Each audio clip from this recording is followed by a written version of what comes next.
Welcome back to the channel. I'm Patrick. If you saw last week's video, I travelled from Miami to Fort Lauderdale using the Brightline train service. I'm heading back to Miami and I'm about to switch it up. For contrast to the Brightline, I'm here with my friend Ronan and he's dropping me off at the Tri-Rail station, which I'm going to take directly to Miami International Airport. Let's see what it's like.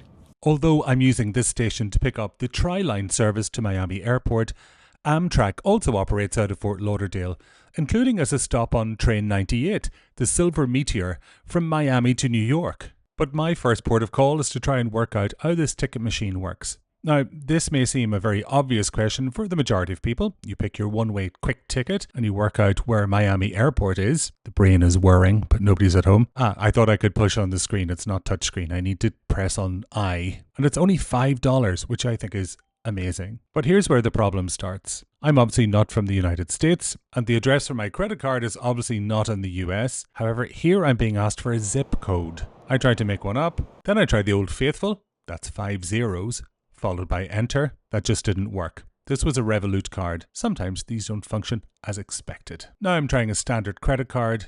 Let's try the old 5 zeros trick. And this time it works. Issuing ticket. Now, if I did have cash on me, cash would have been easier here, and my top tip is use cash so you don't have this issue with credit cards, particularly if you only had one type of credit card or debit card with you and it wasn't accepted by the ticket machine. You'd be stuck. There's nothing else out here. There's no ATM. There's nowhere to get cash. Arrive prepared. There's not many amenities here at the station, bar this seat. Happily for me, the train heading south towards Miami was the same side as I had entered the station on. There is an elevator or steps to get to the other side. And to bang on time, here comes the colourful Tri-Rail train. Those palm trees and sunny skies are a reminder of what I'm about to fly away from. There's no assigned seats here, so I make my way towards the rear carriage.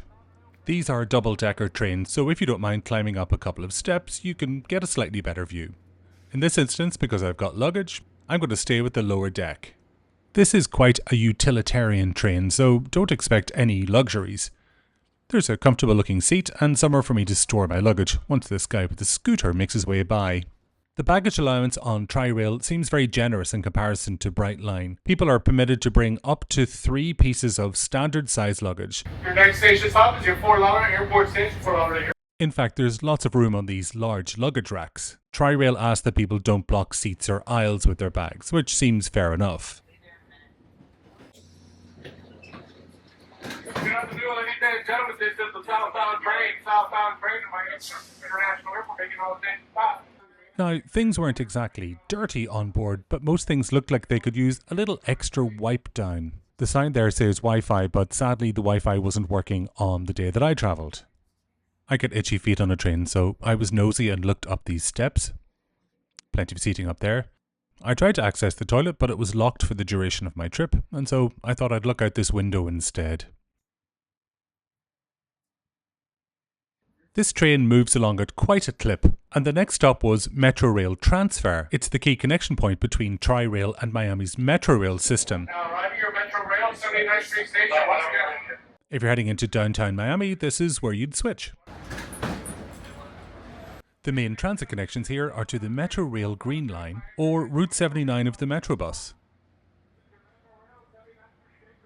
The duration of this trip from Fort Lauderdale station to Miami Airport is roughly 48 minutes, and you'll need to allow a little bit of time to get to the terminal at Miami International Airport. But don't worry, this short film will take us right through to the terminal.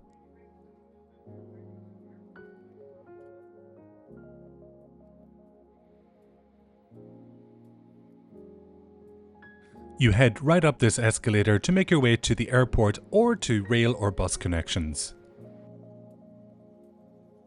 I'm not trying to connect with Metrorail or Metrobus, but the MIA mover. That'll get me from the train station right across to the terminal buildings. I waited for 2 minutes until the next MIA mover came along.